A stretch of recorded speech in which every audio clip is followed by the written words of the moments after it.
Hey guys, it's Sarah, and welcome to my second attempt at making a bullet journal spread.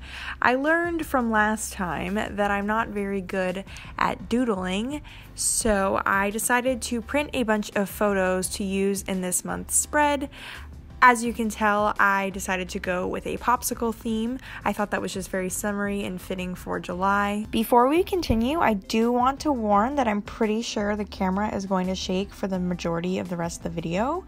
I thought it'd be a bright idea to lean my tripod against the table without considering the fact that my movement would shake the camera, so basically I'm an idiot. So first I cut out this image of a melting popsicle that I found on Tumblr and I tried to size it to the page. Then I used this Tombow tape dispenser to stick it on. I'm gonna be real, I don't really like this tape dispenser. It's really hard to use, and so I'll probably be getting regular double-sided tape in the future. It was just really sticky and messy, and the way it dispensed was weird. I don't know. I didn't like it, so that's my professional review. Thanks for your time. The picture didn't reach the full height of the page either, so I decided to use this holographic washi tape to make the top and bottom border look cuter. If anyone's wondering, all of the washi tape that you see in this video is from Target. I have these old bandeau planners from the past couple of years that I don't use anymore, so I thought it'd be cute to use the July label from a past month to put on this spread. I also cut out a little calendar from the beginning of this year's bandeau planner to place on the spread as well. I'm just like, why do more work when you can just reuse cute things that you already have? Also, I'm recycling and being good to the environment or something. I don't know. All I know is that I've had these bandeau planners for a while, and I've always felt really guilty with the idea of throwing them away because they have such cute art in them and they're just adorable, and honestly they're kind of expensive. So before taping those on, I decided to outline the popsicle with a felt tip liner. Then I took a blue marker and added some details. I thought the result was kind of cute. I don't really know. You can tell me if you think it is. I decided to use one of the hand-lettered pages from my bandeau planner that I thought was upbeat and summery. I just thought it would be a cute little fit in this spread. I learned last month that I cannot do hand lettering or calligraphy for my life, so I thought using this would be better. The bandeau page wasn't wide enough, so I decided to use some of the leftover blue from the popsicle photo to put on the side margins. When I flipped over the Good Vibrations quote to put on the tape, I was reminded that there was a time in my life that I used to use my planner to take notes during college. I'm not really sure why I wasn't using my planner for actual planning. I'm pretty sure these are notes from one of my film classes. Fun fact, I was a film minor because I needed extra classes outside of my major, and the film minor only needed 5 electives to be a thing. So on this next page, I'm using pencil to map out floating boxes that'll serve as my month calendar. It took me a lot of counting and planning, but I managed not to fuck it up this time. Then using a fine liner, I traced the outlines of the boxes. I thought it'd be cute to round the corners, but honestly, my lack of precision ended up making it look like shit. But that's fine. After that, I went in and put the calendar numbers in the bottom right of the boxes. I modeled this spread after someone else's, so for some reason, this calendar runs from Monday to Sunday, which kind of makes sense based on how I think of the week, but also kind of confuses me when I look at the calendar. Then I took my Crayola Super Tip markers and colored in around the numbers. I tried alternating colors as I went. Next, I took some cute gingham washi tape and put it on the top left corner as a place to put the name of the month. I tried using a brush tip marker to write July, but unfortunately it didn't really work too well on the tape. I decided to go over it with Sharpie and just hope that the tape was thick enough to prevent bleed through on the other side of the page. I tried drawing a popsicle with a drip coming off of it next to the word July, but unfortunately it was a big flop. So then I used more washi tape and some of the leftover yellow to cut out the shape of a popsicle to cover up the doodle. Then I used the Sharpie to add in the details and the stem of the popsicle.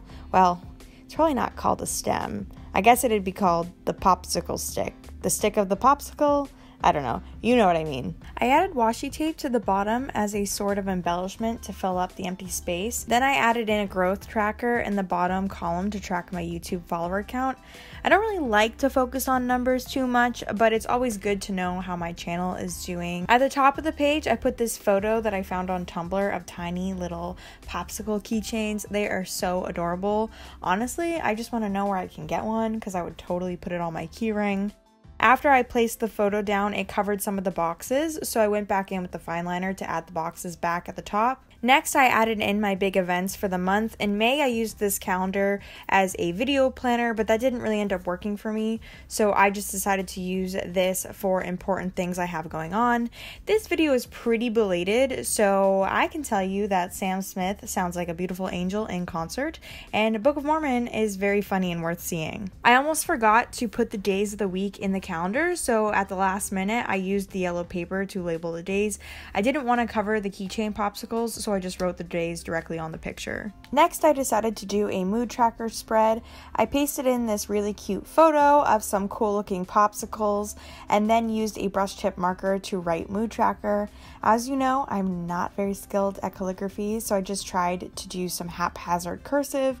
I used some markers that matched the photo to outline the text for some more intrigue. Although I don't love the cursive, I'm not too mad about how it came out. I drew in a bunch of popsicles representing the days of the month that I'll fill in as I track my mood. I put a key in the corner that goes from positive to negative in the colors. I've never done a mood tracker before, so I have a feeling I'll end up changing how I do this in the future. I planned out my habit trackers on the next page. I opted for 9 habits to track because it balanced out the page. Honestly, it was an aesthetic decision. It was actually pretty hard to pick out 9 habits, and I'll probably be changing this next month as well.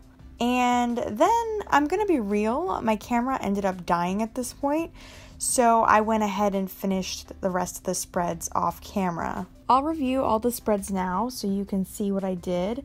As I said, I decided to track 9 habits: poll, drinking water, taking vitamins, posting on YouTube, keeping my room clean, not spending money, physically reading, flossing, and not eating out.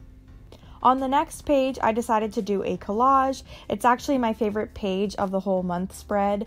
I placed all the cute popsicle pictures, and then I used a fine liner to add little details to the photos, and then I also added washi tape to the bottom. I don't know, I think it turned out pretty cute. I feel good about it. Then I decided to try a new way to track my videos. I made a list of the videos I'd like to post in July. Spoiler alert, I haven't gotten to most of these. And then I made 3 checkboxes for filmed, edited, and posted. I will obviously color these boxes in as they get done. I really like the simplicity of this planner and that it doesn't put stress on me to do things at certain times.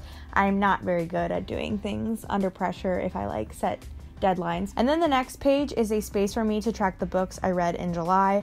There was an extra blank page after that, so I opted for a minimal collage to end the month spread. I was actually pretty pleased with the way July turned out in general, and will probably be using this collage method again. Let me know what you think of this spread, and I'll definitely try to post August in a more timely manner.